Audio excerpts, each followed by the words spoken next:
que tout le monde connaît Berger-Levrault. Plus de la moitié des collectivités utilisent au moins un logiciel de Berger-Levrault.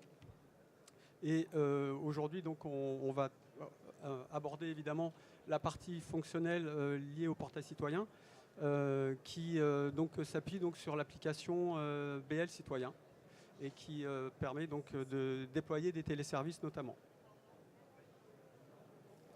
Alors, au niveau de, pour revenir sur le projet de la ville de Martigues, peut-être que là tu pourrais intervenir. Oui. L'objectif pour nous de ce projet, c'était d'offrir un premier socle pour notre gestion de relations citoyennes, mais aussi de pouvoir aborder la question de l'outil de gestion pour notre service. Donc on a un service qu'on appelle Allo Martigues, c'est le direct numérique que tout le monde peut connaître, qui est un service relativement historique au sein de la collectivité, mais dont les outils de gestion n'ont pas forcément évolué en fonction de l'avancée de l'usage des citoyens.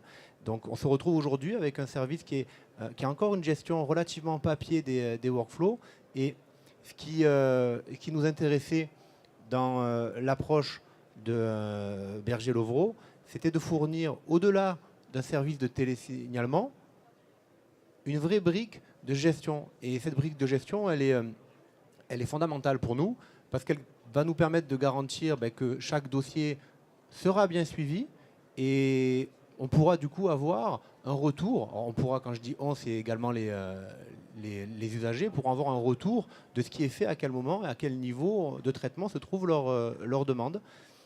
Donc ça, c'était un objectif. Un autre objectif qu'on avait, c'était de faire de cette application, parce qu'on n'en a pas encore au sein de la ville, une application qui allait fédérer d'autres téléservices.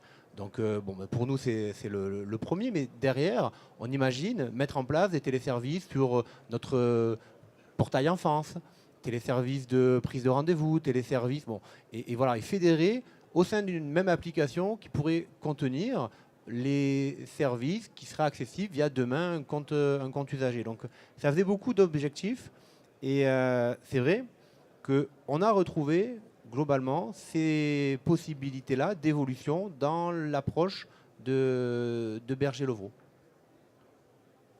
Voilà, et donc là, en parlant sous le contrôle aussi là, de Jérôme Richard de la ville d'Aix-en-Provence, aujourd'hui, ces fonctions, elles sont aussi opérationnelles sur la ville d'Aix. Hein, si vous allez, les prises de rendez-vous, état civil, etc. On est même en train de retirer le portail famille et utiliser nos téléservices pour accéder en fait au service de l'enfance. Donc un système complètement fluide pour l'usager. Sans reconnexion à un nouveau portail, sans une nouvelle ergonomie, etc. Donc c'est vraiment un objectif final qui est avec un retour sur investissement qui est complètement validé avec une ville de cette taille-là. Voilà.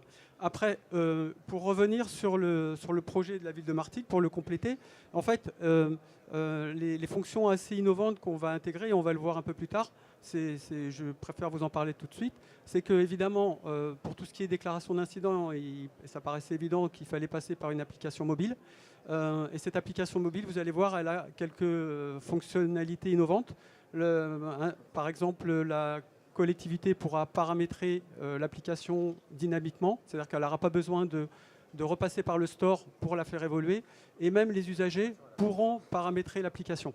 C'est-à-dire qu'ils auront accès à une bibliothèque de fonctions et ils pourront l'intégrer sur leur application mobile. Donc si vous êtes passionné par le sport, vous pourrez avoir en direct les horaires de la piscine, les horaires des stades, etc. En revanche, si vous êtes plutôt culture, vous aurez l'ordre du jour des conférences, etc. Donc c'est une évolution assez importante dans l'usage des applications mobiles. Donc en fait, vous l'avez compris, l'application, elle va s'appuyer en fait sur le système global va s'appuyer sur 3 briques. La première brique, ça va être le portail de téléservice, d'accord. Après, l'application mobile qui va permettre du coup cette interaction dans la mobilité. Et il se trouve que la ville de Martigues utilise le logiciel de Atal des services techniques. Donc du coup, on en a profité évidemment pour avoir une interface un peu plus aboutie sur cette partie-là. Donc, juste pour mémoire, on a déjà déployé des projets assez importants, comme à la ville de Poitiers, avec la ville d'Aix qui a eu un prix récemment pour son application mobile. On a participé et en fait tous les téléservices sont accessibles à partir de cette application. Et la ville de Pantin, là, qui était présente aussi sur le salon ces derniers jours, utilise aussi notre système. D'ailleurs qui va s'interfacer un jour avec Aztec. Là, il y a un représentant d'Aztec. Donc, il est probable qu'un jour, voilà, qu'on fasse évoluer l'application vers le logiciel Aztec. Voilà. Donc, cette application mobile qui va compléter en fait le bouquet de téléservices va avoir donc la particularité, c'est qu'en fait, on utilise pour tous nos clients le même socle. C'est à chaque fois des applications différentes, mais l'infrastructure de base va être la même.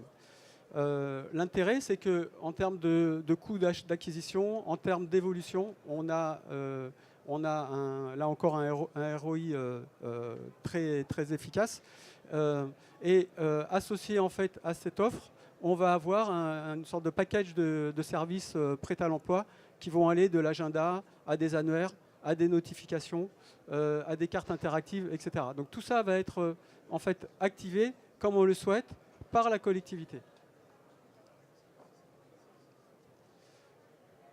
Là, par exemple, je vous donne en présentation la même application, en fait, mais pour deux clients différents. Et vous voyez que la représentation est différente. Pour autant, c'est la même infrastructure. Donc, le choix, par exemple, de Fos-sur-Mer, ça a été de proposer en fait du contenu, mais aussi des téléservices. Donc, si je cliquais, donc je ne vais pas pouvoir le faire, mais si je cliquais sur signaler, je vais pouvoir déclarer un incident.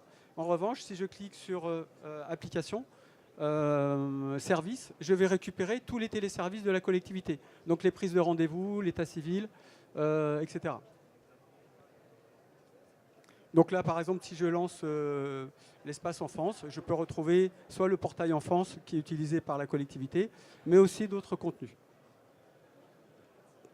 Donc là, par exemple, un exemple des composants qui sont déjà opérationnels et que vous pouvez diffuser. Présentation des repas de cantine. Et bien là, il y a une fonction qui permet de mettre, je dirais, d'alimenter dynamiquement les menus de la semaine et de pouvoir les diffuser. Donc, on peut aussi, à partir de cette application mobile, en plus des téléservices, on va pouvoir lancer et programmer des alertes. Donc, la personne, le citoyen va choisir ses thèmes et ensuite, il va recevoir des messages en push, en mode push, donc 0 € pour la collectivité, sur des thématiques qui vont être construites par la collectivité sur le trafic, sur la qualité de l'air, etc. Donc là, un exemple pour générer en fait ces alertes. Il suffit de produire le texte et ça c'est expédié aux personnes qui ont été inscrites à cette thématique. Donc un autre exemple du back-office. Là, vous voyez, vous retrouvez, comme je vous parlais, que en fait, l'application, elle permet de produire dynamiquement le front-office de la collectivité. À droite, vous avez donc l'écran back-office et on retrouve exactement sur l'application mobile ce qu'on a construit sur le back-office. Donc sans programmation particulière, on peut faire évoluer l'application mobile avec du contenu informatif ou avec des téléservices. On peut aussi restituer de la cartographie. On va aller un petit peu plus vite là-dessus. Voilà, donc la personne, donc comme je le disais, l'usager va pouvoir aussi personnaliser son application avec du contenu, soit avec des téléservices, soit avec de l'informatif.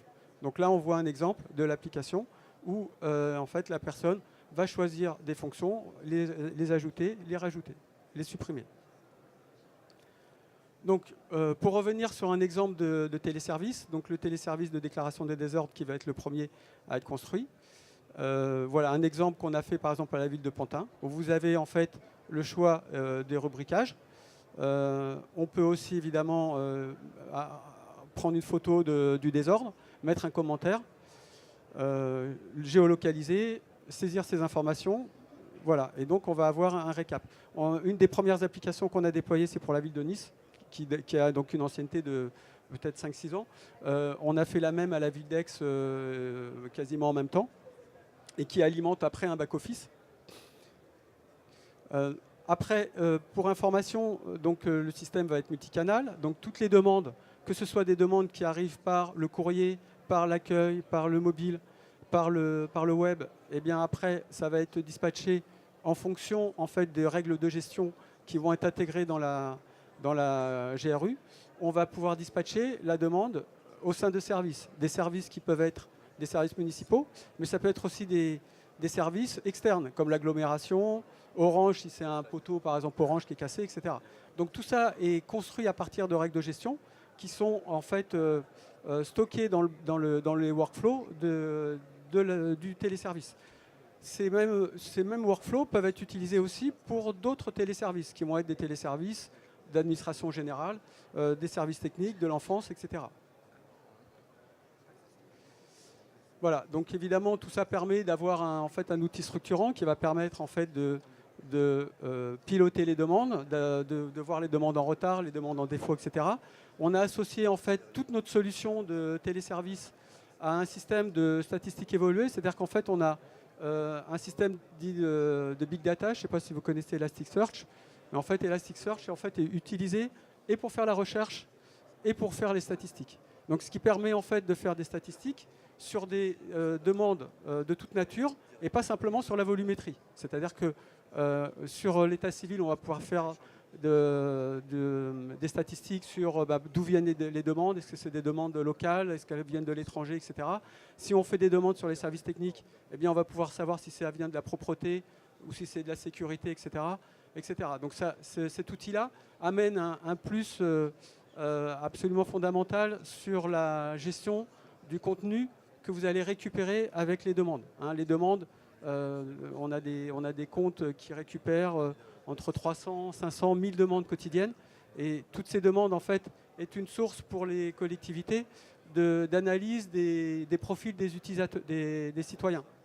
Donc, avec cet outil, chaque service a une visibilité sur les demandes en retard, les demandes en défaut, les temps de traitement, etc. Mais aussi sur les problématiques qui sont souhaitées par les usagers. Donc ça, c'est vraiment une approche qui transforme en fait le système. Donc ça, c'est un exemple de suivi. Donc voilà, un exemple aussi de statistiques. On peut faire toutes les demandes maintenant sont répertoriées par quartier. C'est-à-dire qu'on peut aujourd'hui récupérer par exemple les demandes à travers notre outil de big data. On a la possibilité de récupérer par exemple toutes les demandes qui viennent de tel quartier, tel quartier. Donc aujourd'hui, un élu de secteur peut avoir les demandes de son secteur et ne pas se faire systématiquement agresser lors de ces réunions de chantier. Donc là, un exemple de réalisation, l'usager a pris en photo, c'est traité après par le technicien.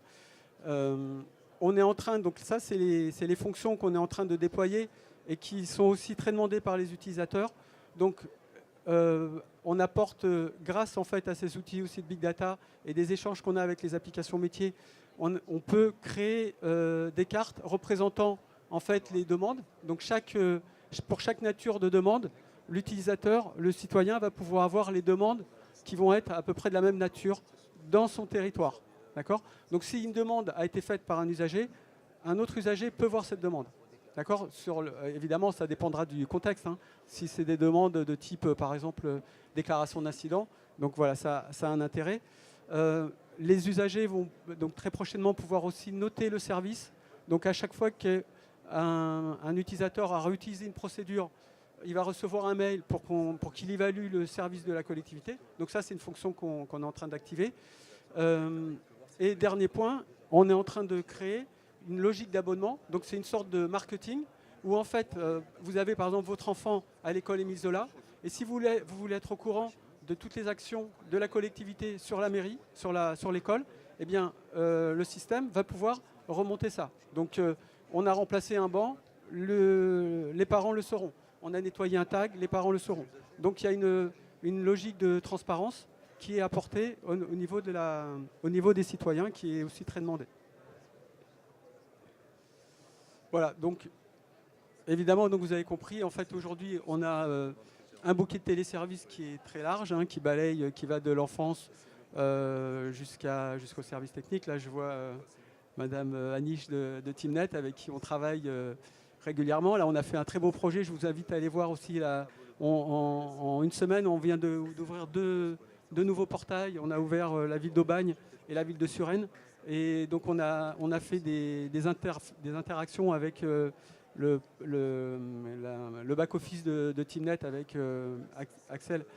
On a fait des choses vraiment très intéressantes où la personne peut récupérer dans son espace citoyen des calendriers de relations avec la collectivité. Donc elle sait quand est-ce qu'elle doit payer sa cantine, elle sait quand est-ce qu'elle a un rendez-vous avec le maire, elle sait quand est-ce qu'elle doit relancer l'abonnement de son parking.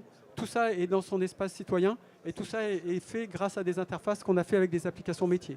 Donc aujourd'hui, c'est un autre axe de développement qui est très avancé au niveau de Berger-Levrault. En fait, on est en train de construire une sorte de tableau de bord pour les usagers où chaque usager, en fait, n'aura pas à se soucier de se rappeler quand est-ce qu'il doit payer, quand est-ce qu'il doit aller à un rendez-vous, quand est-ce qu'il doit inscrire ses enfants. Tout ça est remonté dans son espace citoyen en complément du suivi de ses demandes, en complément de son annuaire, etc.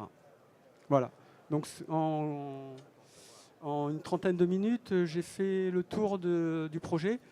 Ce que je vais faire là, c'est que je vais demander maintenant à Jérôme Richard, donc le DSI de la ville d'Aix, qui a une expérience de quasiment 10 ans de portail citoyen, qui doit traiter, enfin pas lui, mais ses collègues, qui doit traiter peut-être plusieurs centaines de demandes quotidiennes à travers le système. Si tu veux dire quelques retours d'expérience.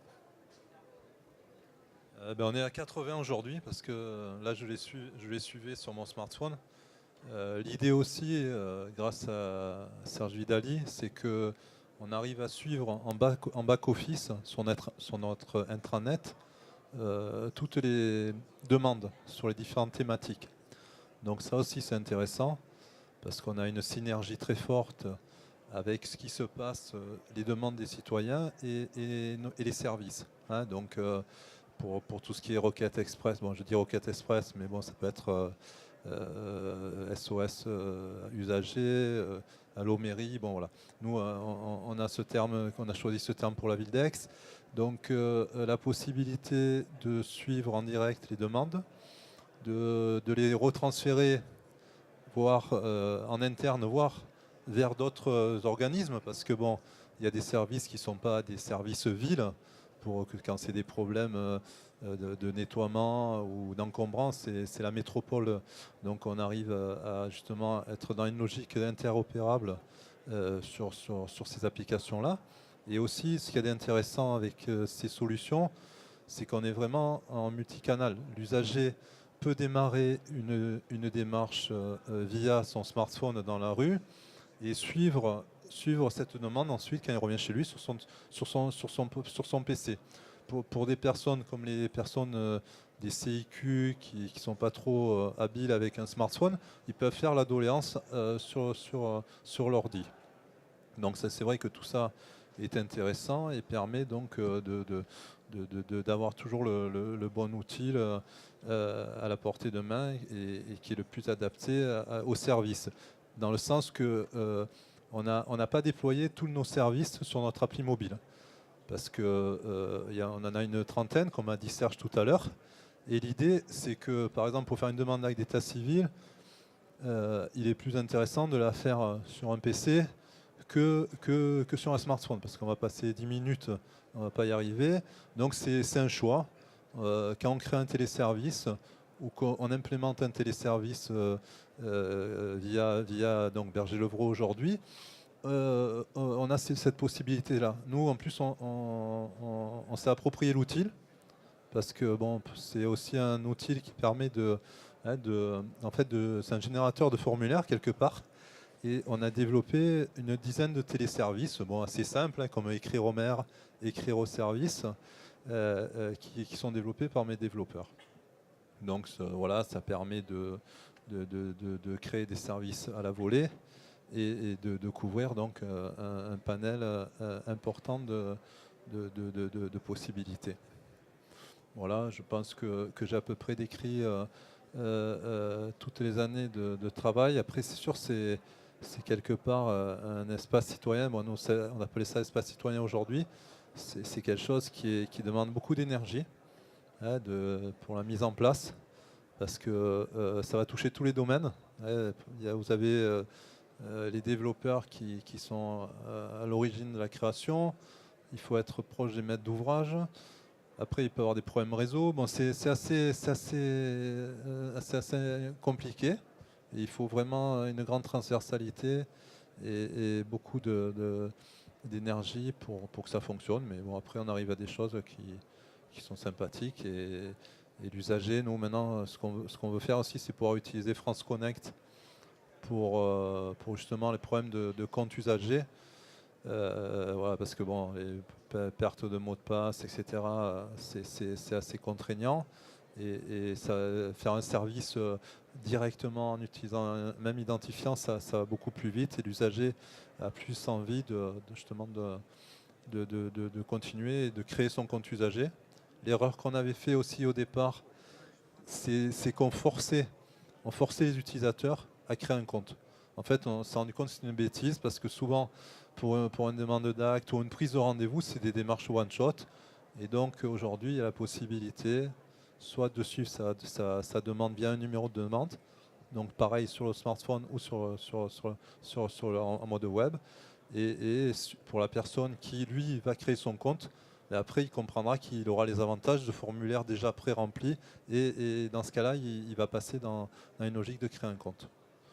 Donc voilà les différents services qu'on a mis en place. L'autre idée aussi, c'est que ce système permet en fait de désiloter pour l'usager tous les systèmes d'information qu'il a en face de lui. Hein, vu que pour moi, l'idée, c'est que l'espace citoyen, c'est son système d'information. Il n'a pas à connaître les silos de la ville, qu'il soit dans le monde éducation, dans le monde voirie, dans le monde doléances citoyennes ou état civil, ben lui, il voit toujours les mêmes interfaces. Les interfaces, les formulaires libraire, Berger-Levrault. Et il a l'impression d'être dans le même système, comme s'il était dans Word et Excel, avec une interopérabilité avec tout son système. Voilà donc ce qu'on a mis en place. Donc voilà, aujourd'hui, on a 80 téléservices remplis aujourd'hui. On tourne à peu près une centaine dans la journée et on est à 40 000 sur l'année via ce système. Voilà. Si vous avez des questions. Est-ce que des personnes ont des questions?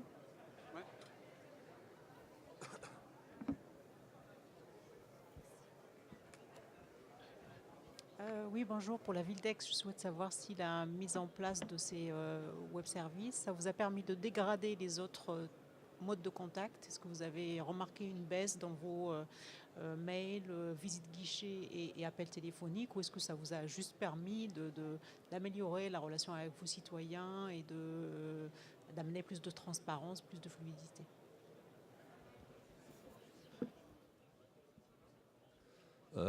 En fait, ce qu'on a fait, on va dire que on avait fait une étude et donc on avait un peu analysé les flux qu'on avait, à la fois téléphonique, courrier, mail et en fait téléservice. Mais on avait très peu au début. Et on s'était dit, la stratégie, c'est tendre vers du full téléservice. Parce que quelque part, on n'a pas à saisir la donnée. La donnée est structurée et elle intègre directement les back-office. Donc voilà notre stratégie. Après, ce qui se passe, c'est qu'aujourd'hui, les gens, ils utilisent de moins en moins le courrier. Donc c'est clair que les courriers, on en a de moins en moins. On a de plus en plus de mails. Et donc le problème qu'on avait avec les mails, c'est qu'on n'arrivait pas à les suivre. Parce qu'on avait fait écrire au service, écrire au maire.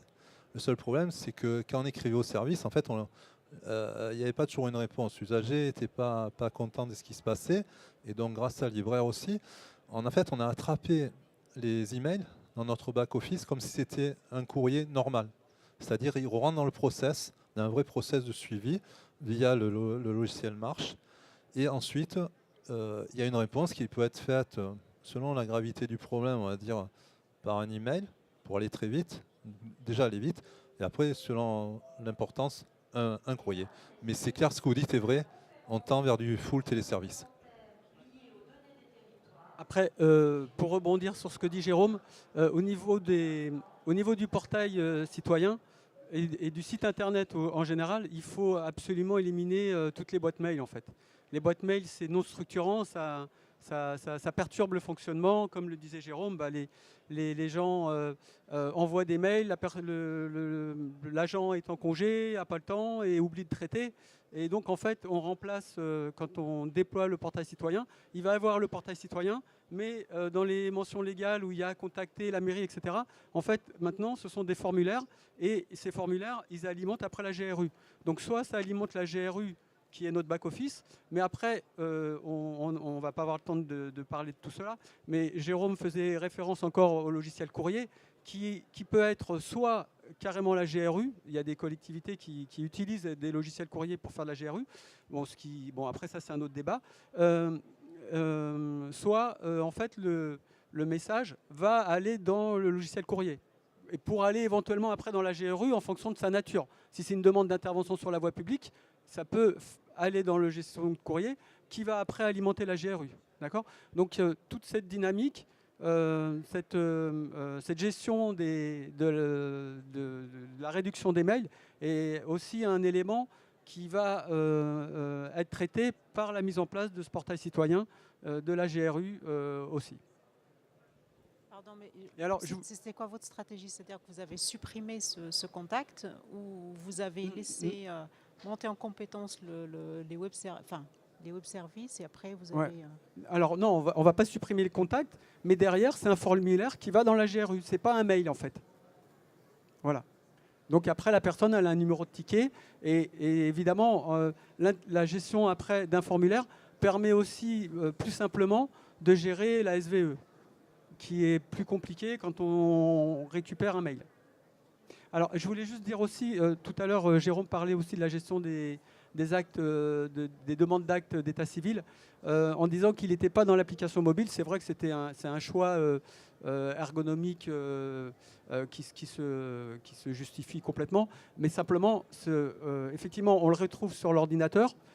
Mais le site est évidemment responsive. Ce qui fait que si une personne ne peut pas faire autrement que passer par un mobile, parce qu'on sait qu'il y a des gens qui n'ont qu'un mobile et qui n'ont plus d'ordinateur, à travers le site web qui est en responsive et les formulaires qui sont aussi en responsive, évidemment à ce moment-là, il va pouvoir remplir sa demande d'acte. Hein.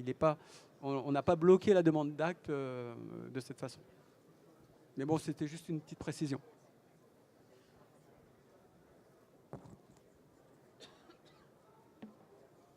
D'autres questions?